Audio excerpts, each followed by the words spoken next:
Mike Davis is the founder and president of the Article 3 Project and a former law clerk for Justice Neil Gorsuch. Both join us now to discuss. Thanks for being on the program with us. Alina, I will begin with you. Oversight Chairman James Comer says he intends to subpoena bank records from Hunter and James Biden.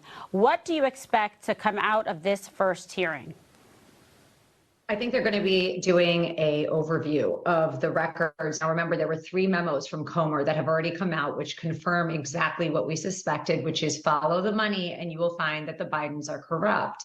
So we're going to see him do an overview of that. We're going to see him go through those subpoenas. Hopefully he'll issue new subpoenas. As Matt said on your show earlier, we need more bank records, but I can tell you that what we already have is frankly sufficient. God knows if Biden's last name was Trump, he would have been indicted with 91 counts as well. Absolutely. So I'd like to see what's going on here, but they're going to go do an overview. They're going to talk about the memos, what Comer found, and show hopefully the American people how corrupt this administration is.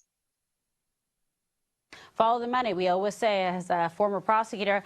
And Mike, you know, a third IRS official is now claiming that the DOJ blocked David Weiss from bringing charges against Hunter Biden, further suggesting that he did not have ultimate authority to do so. And this is prior to being elevated to special counsel. What do you make of this? And what do you expect to see from the first impeachment inquiry hearing on Thursday? So I hope that the House Republicans include Attorney General Merrick, Garland, and David Weiss in their impeachment inquiry, because it's very clear that the President of the United States is compromised by tens of millions of dollars of foreign bribes and other corruption to every Biden family member, except for the 5-year-old granddaughter who they just acknowledged for the first time after 5 years. And the problem is that Merrick Garland has been covering up for his boss all along, and so has this David Weiss. They say he's a Trump U.S. attorney. I was the chief counsel for nominations on the Senate Judiciary Committee when he went through the process. He was handpicked by both Democrat home state senators in Delaware, which is the blue slip tradition for more than 100 years in the Senate. He needs to be hauled in to testify before this impeachment inquiry. You're absolutely right. Now, Alina, despite this, you know, an avalanche of evidence against Joe Biden, the liberal media talking heads continue to say that there's absolutely no evidence, nothing to see here, folks. Take a look. Kevin McCarthy's Clown Car Caucus, which is getting ready to launch an impeachment inquiry against President Biden, despite zero evidence of wrongdoing. This House Speaker is now greenlighting an investigation into Biden without any evidence of wrongdoing. So far, they've found no evidence, so we should just state that plainly at the top. No evidence whatsoever that his father did anything wrong. Unbelievable. Alina, your reaction. Oh, it's unbelievable. Meanwhile, Russia hoax, you know, we can't even get a fair shake, and we have Durham's report that goes through it.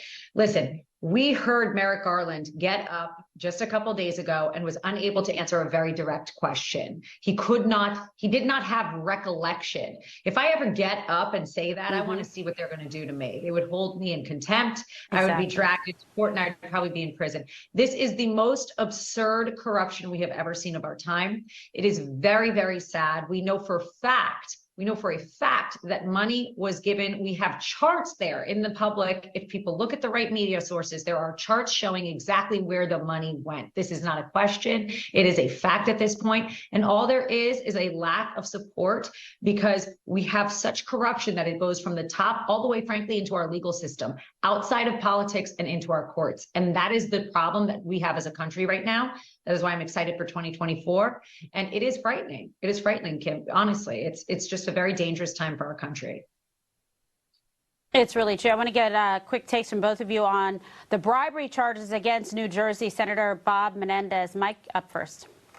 Yeah, I mean, it's amazing that the Biden Justice Department decided to move forward with these bribery charges against Bob Menendez, who's obviously crooked. But why did they wait so long to do this? And it's obvious. It's because Bob Menendez started to call out Biden for these billions of dollars in payments to Iran. And so that's why they're moving forward now with this. But I guess the silver lining is the Biden Justice Department cares about bribery, so they can look at their own boss. No, you're absolutely right. Alina, your take. It's completely, everybody look over here. We're totally impartial. We're trying to be fair. It's fake. It's fake news. What they're doing here is it's just like how they brought a felony charge for guns only against Hunter Biden. Why? Because it's the only way that they don't have to dive into Joe Biden. This is more of the same. They're fooling the American public. And by the way, if anybody is silly enough to believe it at this point, I hope you get some help. I mean, our country is seriously compromised right now. We have a guy in the White House who is being bought by China, and meanwhile, Trump's getting indicted. I mean, it's crazy to me. It's crazy. Outrageous. Yeah, you're absolutely right. Well, you guys are fantastic. Thank you so much for being with us here on Newsmax on this Friday evening. Alina Habba and Mike Davis. Thank you. And no end in sight for Biden's border crisis as one small Texas border